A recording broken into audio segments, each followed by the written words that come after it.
तो चलिए कहानी शुरू करते हैं। अगर आप लोग चैनल पर नए हैं तो चैनल को सब्सक्राइब लाजमी करें। इस कहानी के शुरू में हमें जंगल के बीचों बीच एक आदमी दिखाया जाता है जो बहुत ही बुरी तरीके से जख्मी था। वो रेंगते हुए अपने आप को बचाने की कोशिश कर रहा था, लेकिन खून ज्यादा बह जाने की वजह से वो बेहोश हो जाता है। आखिर इस आदमी के साथ में हुआ क्या था, ये जानने के लिए हमें फ्लैशबैक में जाना होगा, जहाँ हम काइल नाम के एक आदमी को देखते हैं जो अपनी बाइक से जंगल के रास्ते होते हुए एक केबिन तक पहुंच गया था। दरअसल वो अपने बचपन के दोस्त सोफी से मिलने के लिए आया था। इस केबिन में सोफी और नोलन पहले से मौजूद थे। दरअसल ये दोनों कपल थे। तभी सोफी काइल से पूछती है कि तुम्हारी गर्लफ्रेंड कैरी कहाँ है। तभी काइल कहता है कि वो मेरे साथ में नहीं आई। इनकी बातों से हमें पता चलता है कि केबिन सोफी के दादा का था और इन लोगों ने मिलकर के कुछ दिनों के लिए यहाँ पर एक ट्रिप प्लान किया था, क्योंकि नोलन एक आर्टिकल पर काम कर रहा था कि कैसे इंसान पुराने टाइम में शिकार किया करते थे। नोलन चाहता था कि वो खुद शिकार करके इस बारे में जानने की कोशिश करेगा, मतलब कि वो अपने रियल एक्सपीरियंस को लिखना चाहता था। इसीलिए उसे सोफी यहाँ पर लेकर के आई थी। हालांकि सोफी भी एक बहुत ही बेहतरीन शिकारी थी, लेकिन वह चाहती थी कि काइल नोलन को शिकार करना सिखाए,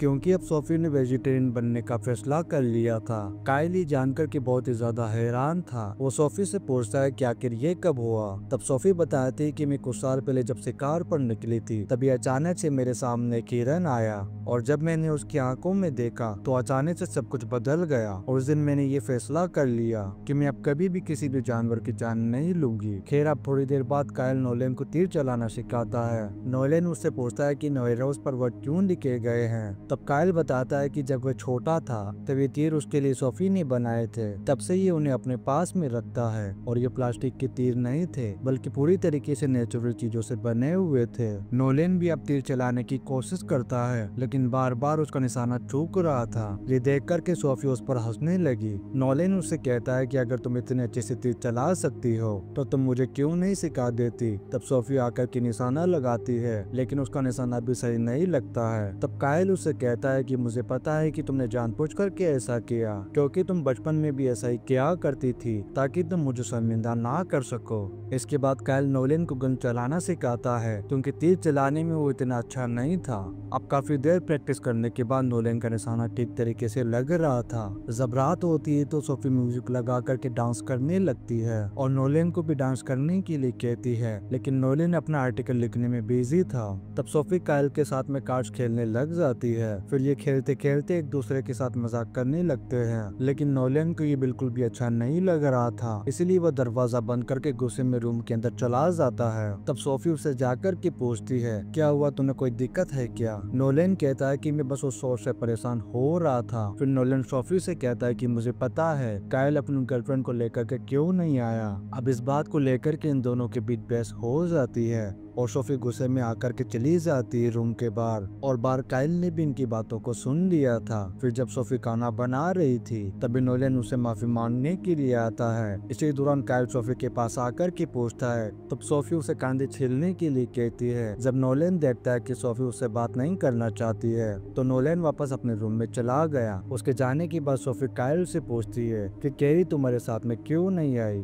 आखिर क्या वजह थी। तब काइल उसे सच बता देता है कि उनका ब्रेकअप हो चुका है। ये सुनकर के सोफी को बहुत ही ज्यादा बुरा लगा। वो तुरंत ही काइल को गले लगा लेती है। इन दोनों में दोस्ती तो थी, लेकिन प्यार व्यार जैसी कोई भी चीज नहीं थी। इसके बाद सोफी नोलन को बताती है कि शिकार करना मेरे दादा ने मेरे डैड को सिखाया था, फिर मेरे डैड ने मुझे सिखाया। इसके बाद काइल और मैंने बचपन में शिकार करना शुरू कर दिया था। तभी नोलन कहता है कि मैंने कभी भी नहीं सोचा था कि मैं शादी करूंगा, लेकिन सोफी से मिलने के बाद उसने अपना इरादा बदल लिया। लेकिन यहाँ पर काइल को कुछ भी समझ नहीं आ रहा था। तब सोफी बताती है कि उन दोनों ने एंगेजमेंट कर ली है और जल्दी ये दोनों शादी करने वाले हैं। ये सुनकर के काइल भी बहुत ही ज्यादा हैरान था, क्योंकि ये बात काइल को पता नहीं थी। कुछ देर बाद जब सोफी बर्तन धो रही थी तभी काइल उसके पास आकर के कहता है कि तुमने इतनी जल्दी शादी करने का फैसला क्यों कर लिया, क्योंकि तुम नोलन को सिर्फ एक साल से ही जानती हो। जिस पर सोफी कहती कि हाँ ये बात तो सच है, मैं उसके बारे में ज्यादा कुछ नहीं जानती हूँ। सोफी कहती कि नोलन एक अच्छा इंसान है। सोफी काइल से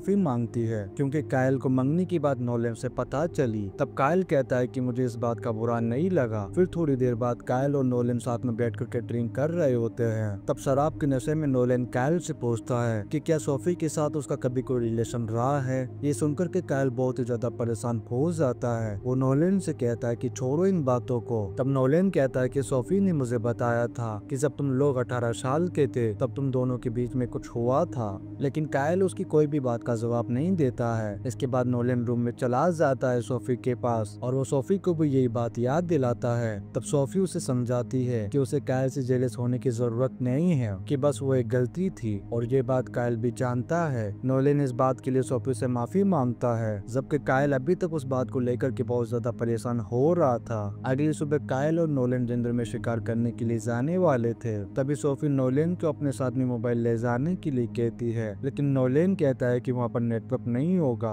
इसलिए फोन की मुझे जरूरत नहीं है, और क्योंकि कायल भी उसके साथ है इसलिए तुम्हें भी घबराने की बिल्कुल भी जरूरत नहीं है। इसके बाद सोफी कायल के पास जाती है और उसे एक गली दे देती है और उसे कहती है कि जब कभी भी मेरे डैड शिकार पर जाया करते थे तो एक एक्स्ट्रा बुलेट अपने पास में रखा करते थे। कायल सोफी से पूछता है क्या कि नोलन को तुम शिकार करना क्यों नहीं सिखा रही, जबकि तुम बहुत अच्छी शिकारी हो। तब सोफी कहती कि मैं नहीं चाहती कि मेरी वजह से मासूम जानवरों की जान जाए। अब कायल और नोलन शिकार करने के लिए जंगल की तरफ निकल जाते हैं, जबकि सोफी घर पर अकेली थी और ये दोनों एक जगह पर आकर के रुक जाते हैं, फिर आगे पैदल चलना शुरू कर देते हैं। तभी नोलन उससे पूछता है कि आखिर शिकार के लिए सही जगह कैसे ढूंढे। तब कायल कहता है कि हमें शेल्टर ढूंढना होगा, साथ ही जानवरों के पंजों के निशान भी देखने होंगे और इन कामों में कभी कभार बहुत ज्यादा टाइम भी लग सकता है। फिर ये दोनों नदी के पास बैठ कर के जब शिकार का इंतजार कर रहे थे तब नोलन कायल से रात वाली बात को लेकर के माफी मांगने लगता है और वह उससे कहता है कि मैं नशे में था, वरना कभी भी मैं तुमसे ऐसी बात नहीं करता।